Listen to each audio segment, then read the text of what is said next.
Okay, we are back, and you were telling us about your experience with these affiliate shows. Yes. Just hold on. Could you cut it a second? So where was I? The affiliate presentations that you were doing. Oh yeah, the affiliate. Yeah, we were in Chicago, and this one year, I'm not sure. I don't remember whether it was the first year we did it or the second. And they interesting things happened. Jack Palance was doing a show about the circus. He was the ringmaster of the circus, and Jack Palance was scheduled to be. So we wrote a very nice, pleasant paragraph for Jack Palance to say to these people. And while we were sitting there in the rehearsal one day, his agent showed up, Arthur Price, who eventually became part of MTM, came over and said, are you guys Persky and Denoff? Yes, we are. I represent Jack Palance. Fine. He said, he doesn't like what you wrote for him. What's the matter? He says it's not funny. So we said, well, Jack Palance is not terribly funny. He says he's upset because everyone else is funny, and he wants to be funny. So we said, kind of insolently, does he know how to be? He said, you better. Right, he's very angry. So we had a meeting with Jack Palance, and we were terrified. We thought he was going to kill us. And he insisted that we go into a room with him and pitch him circus jokes. Jokes about, now, I don't know, I can't think of one now. Okay, yes, I can.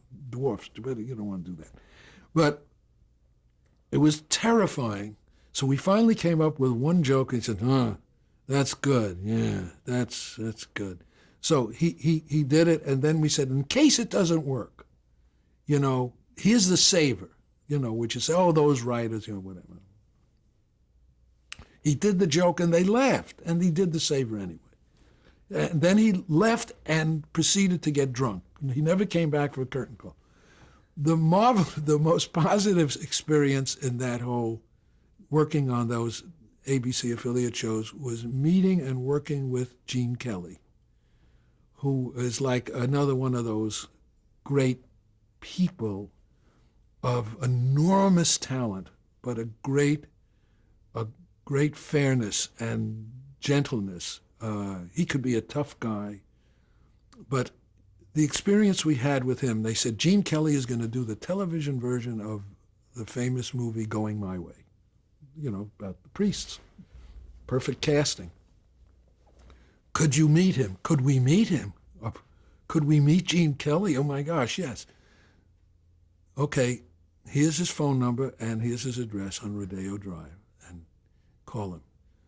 So we made a date with Gene Kelly and to go over his house. And of course, all of this is so exciting to meet this icon of this guy you grew up with, saying, oh, what? Open the door, and there he is in his typical outfit, his pants and his white socks, and he says, hey guys, can I get you a drink? You want to make a sandwich? You're going to make us a sandwich?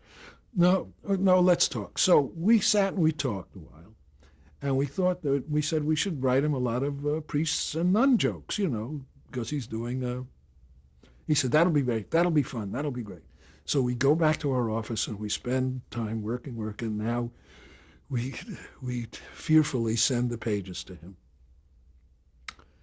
And he gives us a call. Fellas, it's all great, I love it all, I'll see you in Chicago. Oh, gee, Gene Kelly, oh my goodness. Now, we go to Chicago, and we're sitting in rehearsal, and we get a call. Gene has just arrived, and he's at the Ambassador Hotel. Fellas, listen, this is Gene. Yeah, hi, hey, Mr. Kelly. Listen, I was thinking on the plane, I'm getting nervous about this material.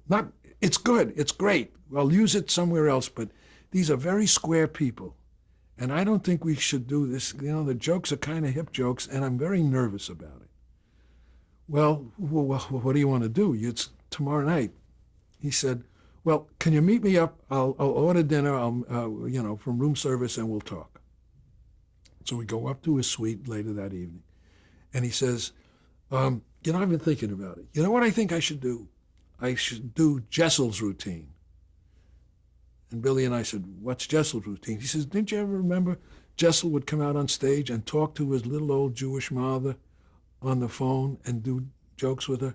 Why don't I do the same thing about my little Irish mother who lives here in Chicago? Well, yeah, I guess you could do that. He said, and don't worry about it. I know exactly what to say. But just tell them to get me an old-fashioned telephone, the one that the old reporters used to use in those movies, and a nice pin spot to follow me. And just a straight introduction, Gene Kelly. Okay. So now comes time for the show, and we know he's going to talk to his mother. So he comes out. Thank you, ladies and gentlemen. Thank you for me. I'm so very excited about doing this show, which of course, was a great favorite movie of mine. And guy comes out, taps him on the shoulder, which was planned. Mr. Kelly, this call for you. Call? Okay, give me the phone. Now he gets the phone. Hello? Hey, yeah, Ma. Yeah, I told you I'd call you, but I'm busy. I'm busy right now. Yeah, I'm talking to the people here at ABC, and it's yeah, Ma. No. Yeah, no, I'll be over. Don't worry. I'll see you a little later. And the audience is kind of tittering. Yeah. No. What, Ma? No, I got to go now. There's people waiting. Oh, I can't do that now. No, Ma, I can't. Besides, it's Bing's song. No. Then he goes to the audience. Listen, wait 1 second. That's my mother.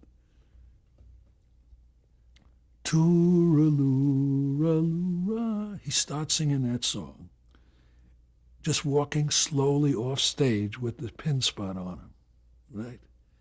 Now there's not a dry eye in the house, and they're screaming, they're applauding, and it's like show business, pure show business.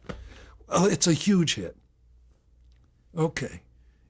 Goes back up. Now comes the end of the show, everybody comes for a bow and curtain calls, and he comes in, takes his bow, and he says, and I want to thank two terrific writers for helping me, Sam Denoff and Bill Persky.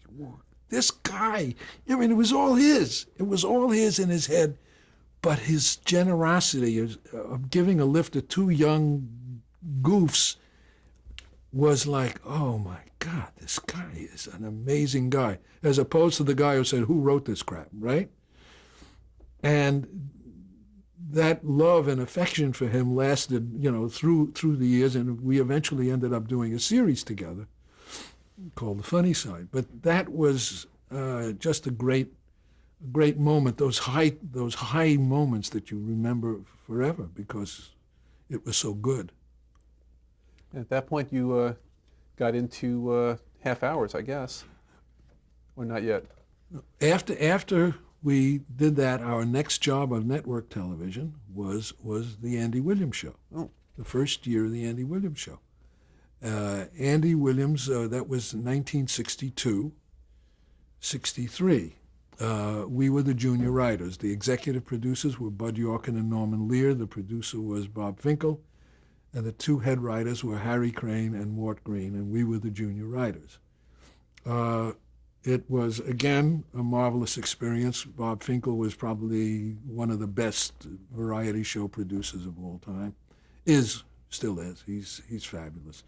And Bud and Norman hadn't yet become rich and famous from All in the Family and all of that. They had done some specials with, a special with Andy, and they had done something with Fred Astaire, which had won an Emmy or something like that. So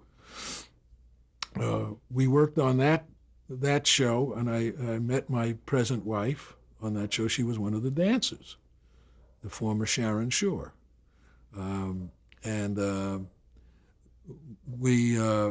It was a very pleasant experience. However, for us, what happened on that show was that there became a lawsuit.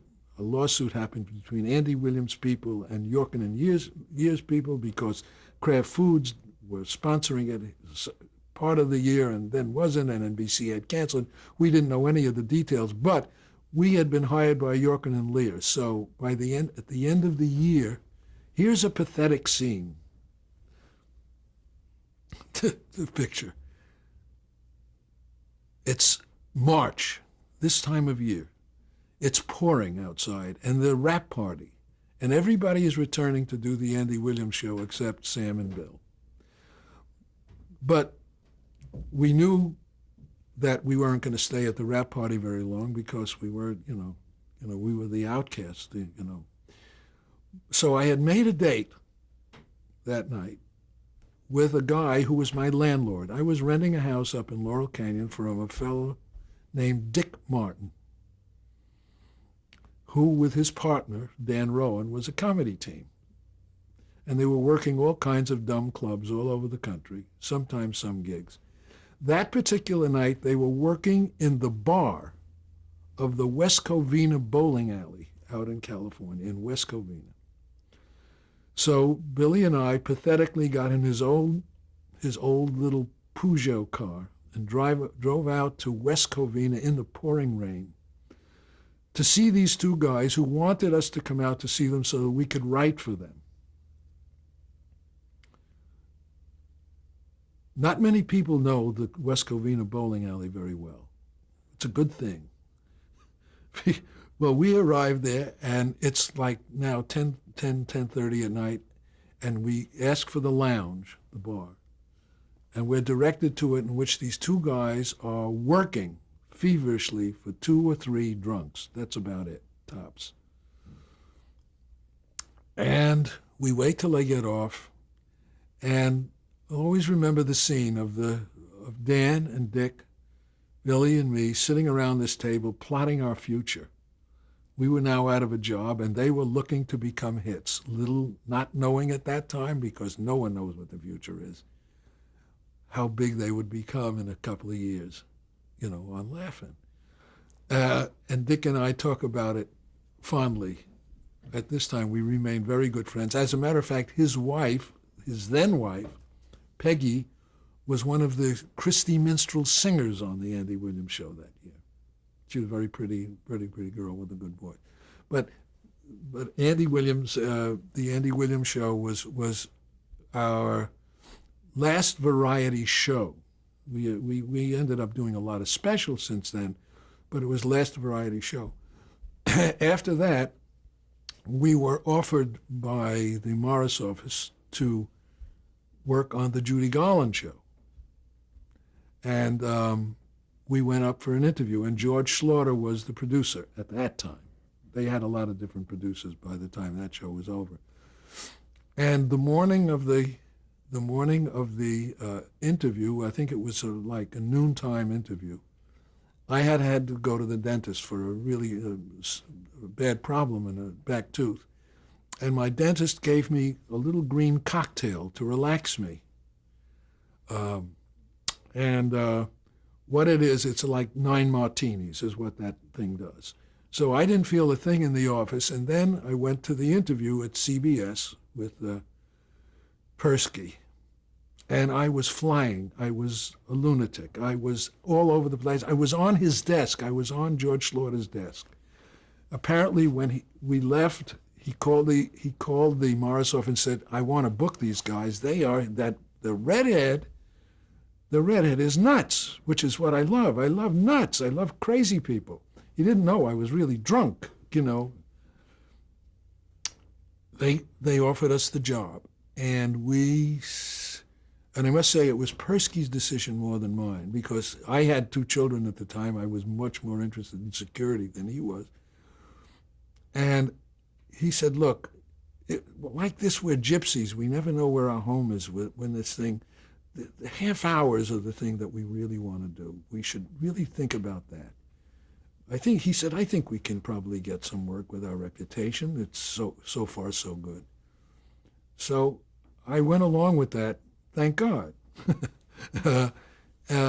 because we told our agents, George Shapiro, who was still my manager, he left the agency, and I think he's doing pretty well now too.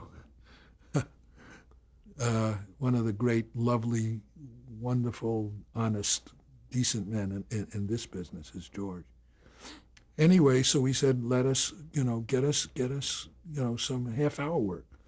Well, our agents at the Morris office got us episodes. We wrote a couple of McHale's Navies, and we wrote a few Joey Bishop shows, which was part of the Danny Thomas, Sheldon Leonard empire, that show.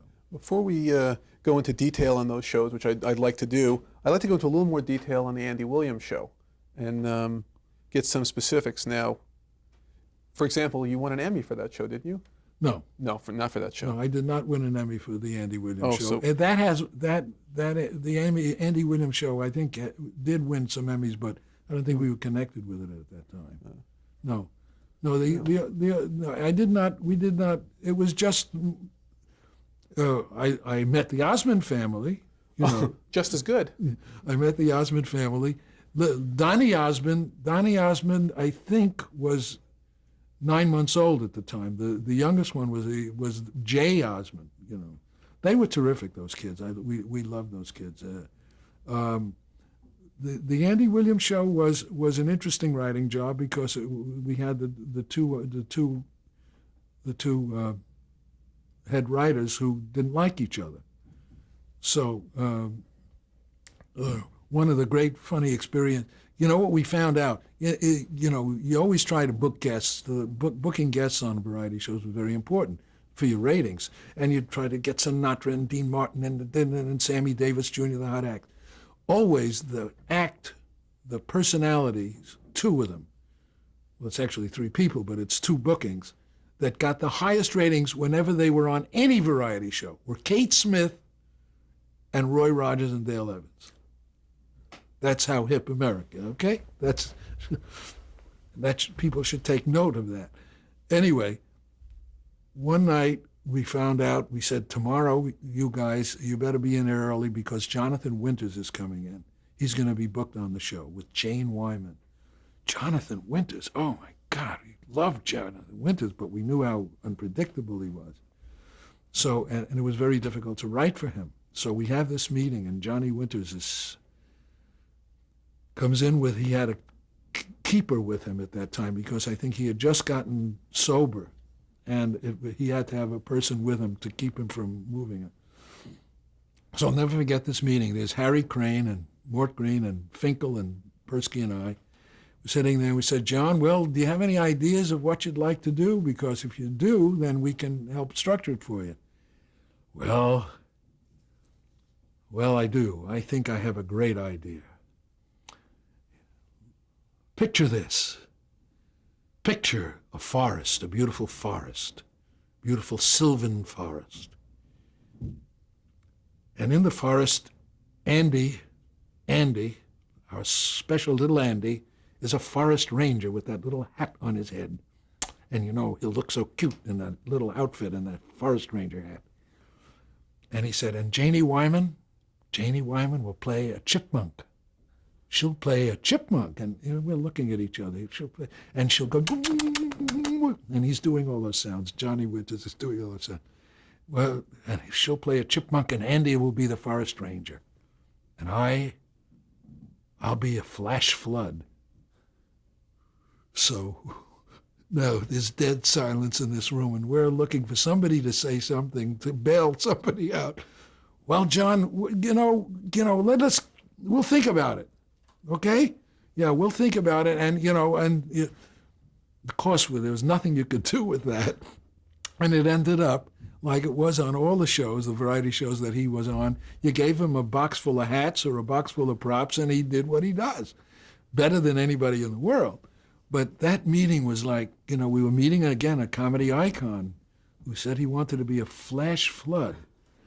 How really funny is that? He's, that was a great experience, like all of them. Every one of these things that you do is an education. You learn something if you just keep your mouth shut and listen, because you're learning. We learn from Mort. We learned from Harry, who had a very original comedy mind. You pick up new information from those guys. I mentioned before that we worked for Joey Bishop, did some episodes for that. The producer of that show was Milt Josephsberg, one of the great comedy writers from radio days.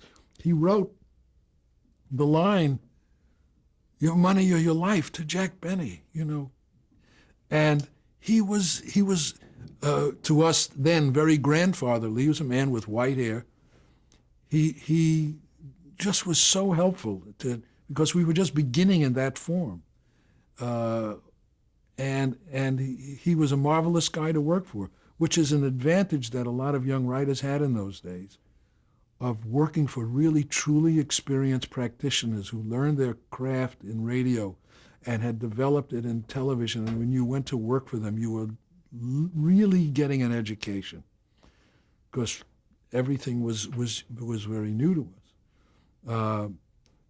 While we were writing those scripts, which was always fun, we aspired to write for the show that had started the year before, the Dick Van Dyke Show. To us, and I think to a lot of other people, that was probably the best thing in half-hour form on television.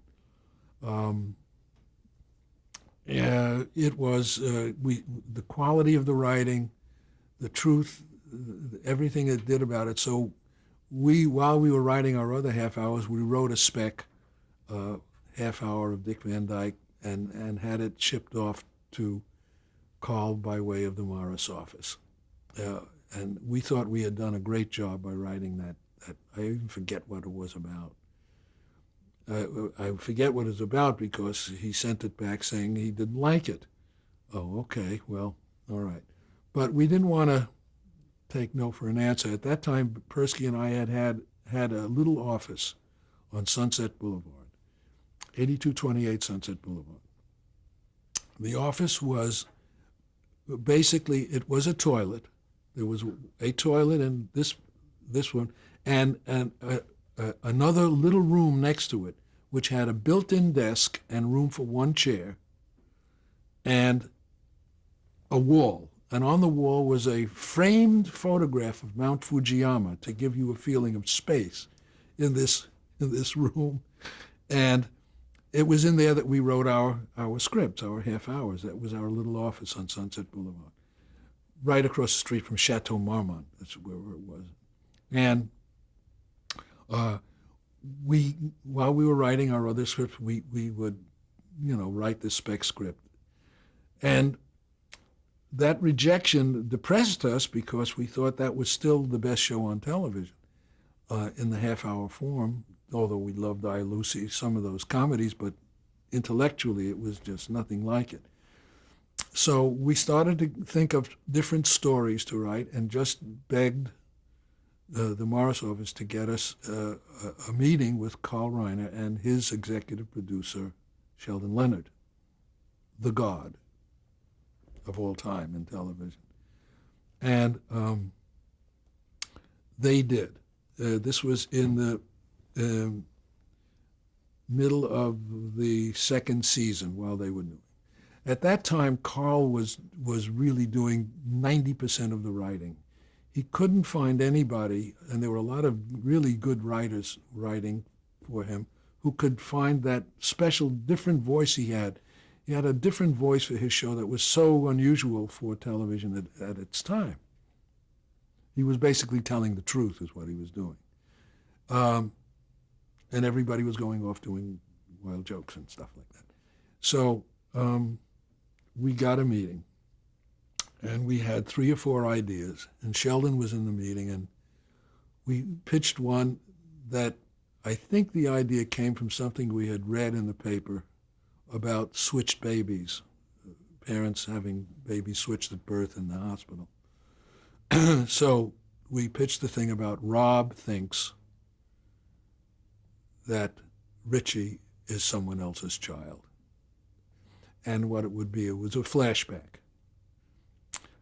Well, they said, well, that could be interesting. So Carl worked with us for a day or so, working out the story, which was the procedure in those days, a lot of methodical work. And we went back to our little cubbyhole office and worked on it, worked on it, worked on it, worked on it. Gave it to Shapiro, give it to him now. And we waited and we waited, and then the phone rang one day, and it was Carl. He said, fellas, it swings. I love it. I want to come in. I want to give you a hug and a kiss. You've saved my life, he said. What do you mean? So we came in to get the notes. He says, I want you to write as many of these as you can. Dick Van Dyke Show. We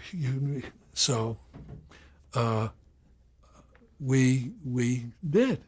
You know, that was, and that show was called That's My Boy, was the first show of the third year. And then we ended up working on the show. We weren't employed by the show. We were actually freelance writers, but they let us hang around, no pay. It's quite different than it is today. After I think in the fourth year we became story editors. We were story editors, but we were still writing most of the scripts and working with Carl on the rewrites. And then halfway through the end of the fifth year, Carl Reiner had to go off and direct a movie. I think the Russians are coming. And he said, well, you guys will be the producers. And we were terrified. Although there couldn't have been a warmer, lovelier environment than the Dick Van Dyke Show, which I should talk more about, which I am going to do right now. I'm going to do that right now, Stanley Ollie. Okay. Carl was a brilliant man, and I'll talk more about that in a little bit. Sheldon, the boss, was an amazing, amazing person, and I'll talk more about that. And Dick was as nice a star as you could have, and the rest of the cast, they were wonderful. Again, it was a nurturing situation. If it didn't come out right, nobody said you're bad, you're boo, you're fired. No, gee whiz, okay, that didn't work. We thought it would work, and it didn't work. Carl's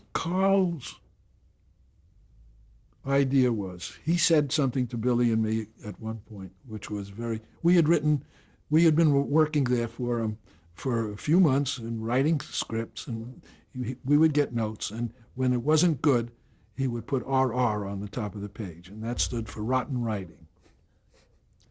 And we wrote something, I forget in what script it was, that we thought was hysterical. Okay. So he said, no, guys, no. He said, let me tell you something. Would you agree that you two people are two of the most neurotic, crazy people that you know? I mean, try to be objective about this. He said, well, yeah, I'm a neurotic, crazy person. And Billy said, well, so am I. I've been going to analysis for 30 years, of course. He said, okay, so you're both crazy, right? Yeah, he said, I'm crazy, so I can say this to you. He said, taking into consideration that you're crazy, never let Rob Petrie do anything that you wouldn't do. Oh. And it sunk in. It sunk in that all of the silliness that we had been seeing on other shows, silliness, people doing silly, stupid things, husband and wives playing tricks on each other, that doesn't happen. He said, never let him do anything you wouldn't do. Would you hang from a windowsill to save somebody's life? No, I wouldn't do that in a million years. Would you tell a cop where to get off? No, you'd be scared. He said, okay, second lesson. Okay, we need to stop and change the tape again. Okay.